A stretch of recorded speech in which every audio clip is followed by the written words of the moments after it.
요셉이라는 사람은 우리가 참 어렸을 때 주일학교 때부터 참 많이 들었던 이야기들 것입니다. 특별히 오늘 본문도 많이 듣고 우리가 잘 알고 있는 내용입니다. 두 관원장이 있었습니다. 요셉이 갇혔을 때에 함께 있었던 이 두 관원장이 자신의 꿈을 내용으로 인하여서 근심하며 걱정하던 그때에 요셉이 그들의 꿈의 내용을 듣고서 해석해 주었고, 또한 그 말씀이 그들이 꿈꾸었던 그대로, 요셉이 해석해 주었던 그대로 응하는 사건을 오늘 볼 수 있습니다. 함께 읽지 않았지만 술 맡은 관원장의 꿈은 어떠하였습니까? 포도나무가 있는데 새 가지가 있었고 싹이 나고 꽃이 피고 포도송이가 익었습니다. 그래서 그 술 맡은 관원장은 자신의 손에 바로의 잔이 있어서 포도를 따서 바로의 잔에 그것을 짜고 바로에게 바칩니다. 여기에 대해서 요셉이 해석하기를 이것은 가지는 3일이고 3일 안에 바로가 술 맡은 관원장의 머리를 들고 그를 복직시킬 것이다 라고 해석해 주었습니다. 그리고 요셉은 또 하나의 말을 첨언하여서 말합니다. 당신이 잘 되거든 나를 생각하고 내게 은혜를 베풀어서 내 사정을 바로에게 아뢰어 이 집에서 나를 건져 주소서. 나는 히브리 땅에서 끌려온 자요 여기서도 옥에 갇힐 일은 행하지 아니하였나이다 라고 하면서 14절과 15절에 걸쳐서 요셉은 술 맡은 관원장에게 자신을 도와줄 것을 요청합니다. 그리고 오늘 읽었던 본문에서 떡 맡은 관원장 또한 술 맡은 관원장의 이야기가 좋게 흘러가는 것을 들으면서 나도 이와 같지 않을까 궁금해하며 자신의 이야기를 합니다. 흰떡 새 광주리가 자신의 머리에 있고 맨 윗 광주리에 발을 위하여 만든 각종 구운 음식이 있는데 새들이 자신의 머리에 광주리에서 그것을 먹었다라고 자신의 꿈을 이야기합니다. 요셉이 해석하기를 새 광주리는 3일이고 그 3일 안에 바로가 떡 맡은 관원장의 머리를 들고 나무에 달 것인데 새들이 당신의 고기를 뜯어먹을 것이다 라고 하면서 떡 맡은 관원장은 죽임을 당하게 될 것임을 해석해 주었습니다. 그리고 정말로 3일 뒤에 바로의 생일이 되면서 바로가 신하들을 위하여 잔치를 베풀 때에 술 맡은 관원장은 복직하였고 떡 맡은 관원장은 요셉의 해석대로 나무에 달리게 되었습니다. 죽게 되었습니다. 그러니까 중요한 것은 술 맡은 관원장이 요셉을 기억하지 못하고 잊었다라는 것입니다. 이 내용을 바라볼 때 우리는 이런 생각을 해볼 수 있습니다. 사람은 참 믿을 존재가 못 되구나. 사람은 건져내 놓으면 보따리를 내놓으란 이야기가 있는데 아마 이 사람도 비슷하지 않을까. 어떻게 보면 배은망덕한 사람이 술 맡은 관원장이지 않을까. 참 사람 믿을 게 못 된다. 화장실 들어갈 때랑 나올 때랑 다르구나 라는 등의 생각을 해볼 수가 있습니다. 그렇게도 생각해 볼 수 있지만 중요한 것은 오늘 제목처럼 하나님의 시간과 우리의 시간은 다르다라는 것입니다. 요셉이 생각해 볼 때에 지금 자신이 이 감옥에서 나올 수 있는 방법은 술 맡은 관원장이 복직하여서 자신을 기억하고 그리고 왕에게 이야기하여서 나의 꿈을 해석해 준 사람이 있는데 이 사람 참 용합니다. 이 사람이 거기서 나오면 좋겠습니다. 그 사람의 말로는 아무런 죄도 짓지 않았습니다 라는 이야기를 해주면 자신은 나올 수 있을 거라는 생각을 하였습니다. 그래서 요셉은 14절과 15절에 걸쳐서 술 맡은 관원장에게 자신을 구해줄 것을 요청하였습니다. 자기의 생각대로는 요셉이 갖고 있는 생각대로라면 술 맡은 관원장은 복직이 될 것이니까 왕에게 말 한마디 잘하면 술 맡은 관원장은 그래도 왕의 편에서 가장 큰 권력을 갖고 있는 왕 다음 가는 사람일지도 모르기 때문에 이 사람이 이야기하면 나는 다시 감옥에서 나올 수 있을 거야 라는 계획을 갖고 있었다는 것입니다. 그래서 이 이야기를 첨부하였습니다. 당신이 복직하거든 바로에게 이야기하여서 내가 감옥에서 나올 수 있도록 도와주십시오. 사실 나는 아무런 죄도 짓지 않았습니다 라고 말한 것이 요셉이었습니다. 그의 생각대로라면 그렇게 되어야 할 것인데 오늘 본문에서는 무엇라 말씀합니까? 23절에 보면 술 맡은 관원장이 요셉을 기억하지 못하고 그를 잊었더라라고 말씀하고 있습니다. 만약에 하나님께서 술 맡은 관원장이 요셉에 풀어주었던 이 꿈을 생각나게 하였고 바로에게 이야기하여서 요셉이 감옥에서 나오게 되었다면 어떻게 되었을까요? 그런 생각은 해보지 않으셨습니까? 요셉이 지금 옥에 갇혀 있는 데에 술 맡은 관원장이 지금 요셉을 기억하지 못하고 잊어버린 것이 아니라 기억하여서 왕에게 이야기를 잘해서 바로가 그를 건져내 주었다면, 옥에서 풀려져 나왔더라면 그 이유는 성경은 어떻게 흘러갔을까? 이런 이야기가 궁금하지 않으십니까? 만약에 요셉이 바로에 있던 이 보디발의 시위대장의 집안에 있는 이 감옥 안에서 갇혀 있다가 나오게 되었다면 성경은 어떻게 흘러갔겠습니까? 아마도 요셉이 이 가운데서 나오게 되었다면 더 이상 하나님이 이스라엘을 애굽에서 장성케 하고 강하게 만드셔서 한 나라로 만드시질 못하셨을 것입니다. 23절에 있는 말씀은 하나님이 술 맡은 관원장에게 역사하지 않으시고 가만히 그를 놔두신 본문으로 볼 수 있습니다. 하나님이 이 관원장으로 하여금 잊어버리도록 내버려 두셨다라는 것입니다.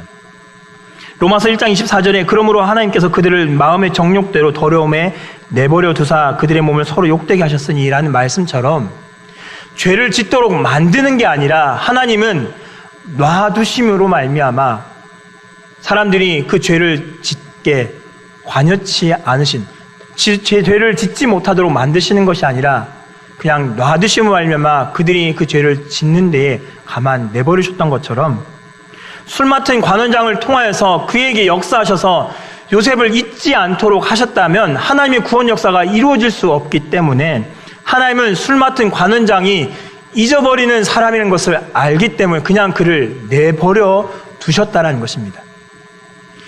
이 술 맡은 관원장에게 역사하셔서 그를 기억하게 하시고 요셉의 이야기를 하게 하신 것이 아니라 잊어버리도록 그냥 내버려 두심으로 말미암아 나중에 어떠합니까? 바로가 꿈을 꾼 것에 대해서 술 맡은 관원장이 나중에 기억해내지 않습니까?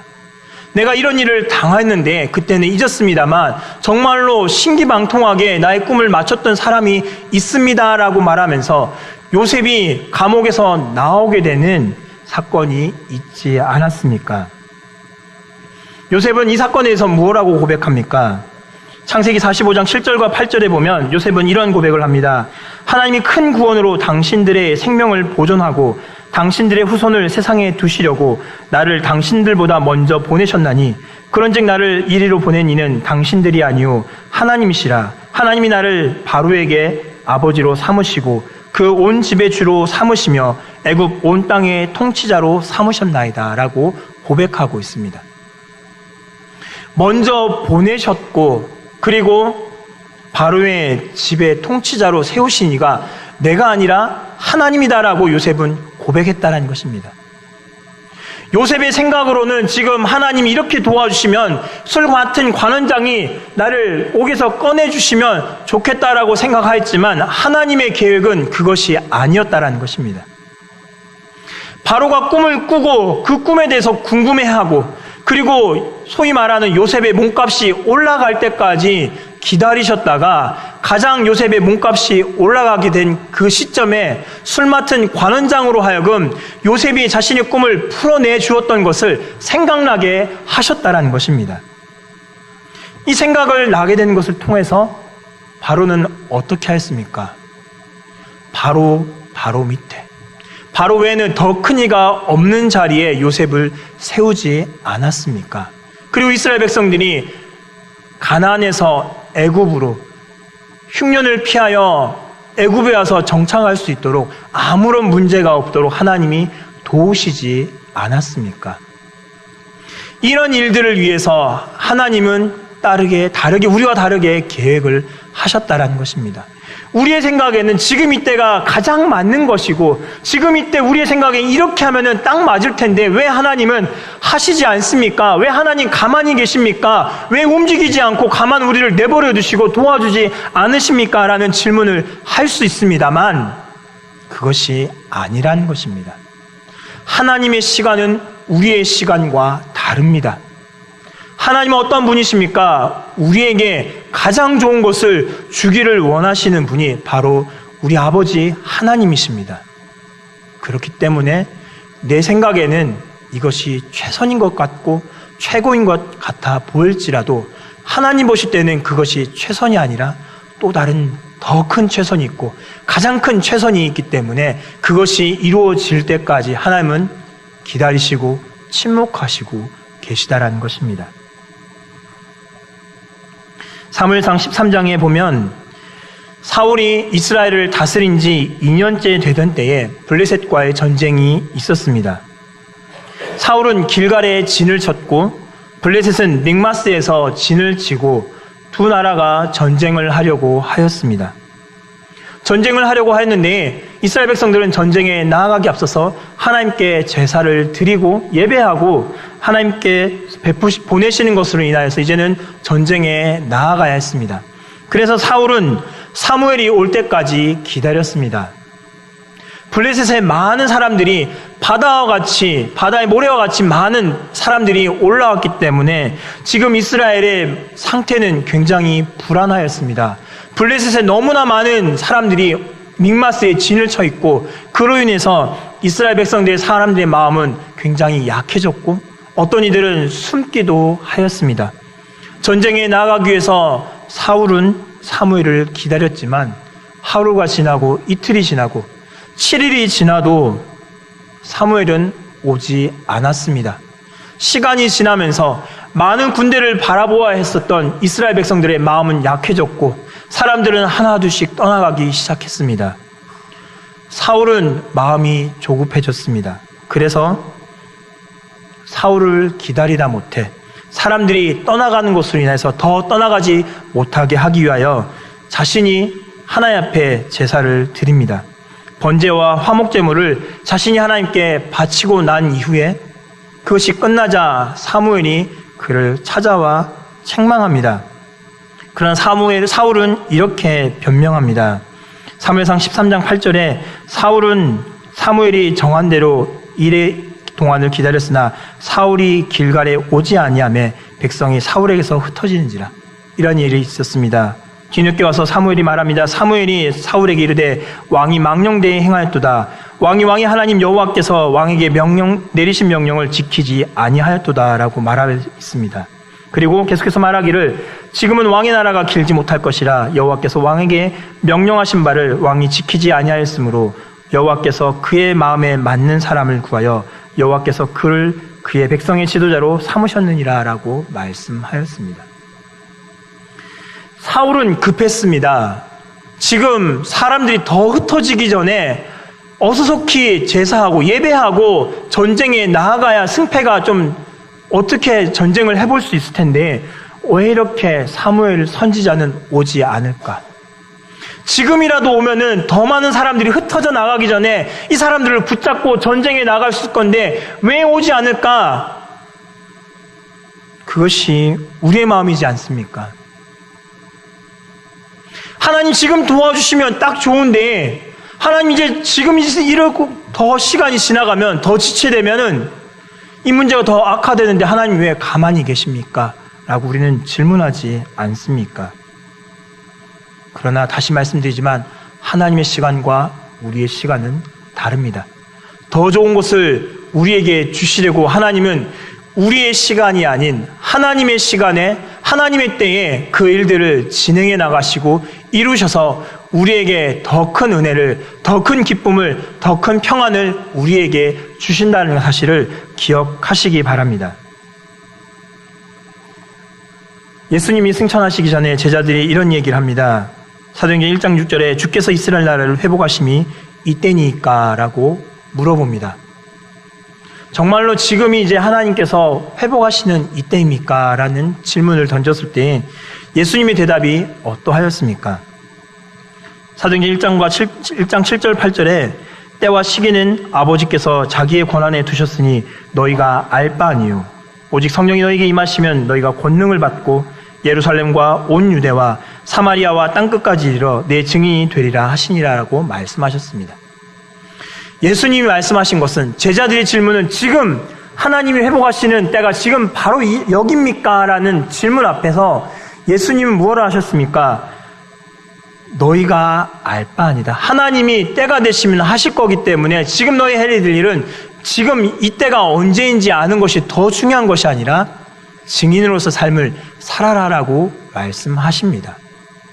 우리는 항상 궁금해합니다. 지금 이때가, 지금 내가 생각하는 것이 하나님의 때라고 생각하고 지금 역사해 주시고 지금 도와주시기를 우리는 항상 원하고 있습니다. 그러나 하나님의 때는 우리의 시간과 다르기에 혹여나 하나님이 지금 내가 원하는 이 시간에 지금 가장 맞기 때문에 하나님이 지금 역사하시고 지금 도와주시면 된다라는 것이 아니라 하나님의 때를 내가 기다리기 원합니다. 하나님 지금 도와주시지 않아도 내 생각에는 지금이 가장 최적인 것 같고 지금 도와주셔야 잘 될 것 같은데 하나님 지금 도와주시지 않더라도 하나님 때가 있음을 고백하며 하나님께서 가장 좋은 시간에 하나님의 가장 알맞는 그 시간에 나를 도우실 줄 믿습니다라고 우리는 고백하며 살아간다는 사실을 기억하시기 바랍니다.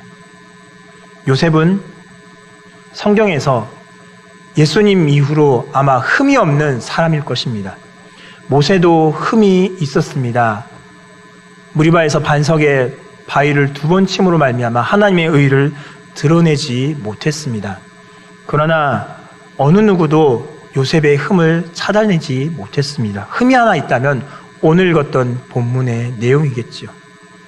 하나님의 때를 기다리지 못하고 성급하게 지금이 내 생각에 가장 맞는 시간이야. 지금 이때가 최적의 시간이야. 이 사람에게 얘기하면 되겠지라고 했던 요셉의 흠이 있다면 이것이 그의 흠이지 않을까 싶습니다. 이 시대 사랑하는 성도 여러분, 하나님의 때는 우리의 때와 다릅니다. 내 때에 내가 원하는 대로 하나님이 해주시지 않았기 때문에 하나님 왜 이러십니까? 라는 질문이 아니라 하나님 정말 살아계십니까? 라는 질문이 아니라 하나님께 향한 그 원망의 목소리가 아니라 하나님 지금 도와주시지 않으셨지만 하나님의 그때에 나를 도와주실 줄 믿습니다. 하나님 더 좋은 하나님의 때가 있기에 지금 도와주시지 않은 것을 믿고 그 하나님의 때를 내가 기다리기 원합니다라고 고백하며 살아갈 수 있길 바랍니다. 그리함으로 말미암아 하나님께서 도우시는 그때에 하나님께서 더 큰 것으로 베풀어 주시는 그 은혜를 누리고 하나님께서 더 큰 것으로 베풀어 주시는 그 평안을 누림으로 말미암아 하나님 때를 즐거워하고 하나님 때를 더욱더 바라보고 살아가고 원하는 가운데 살아갈 수 있는 저 여러분의 삶이 될 수 있기를 간절히 바랍니다.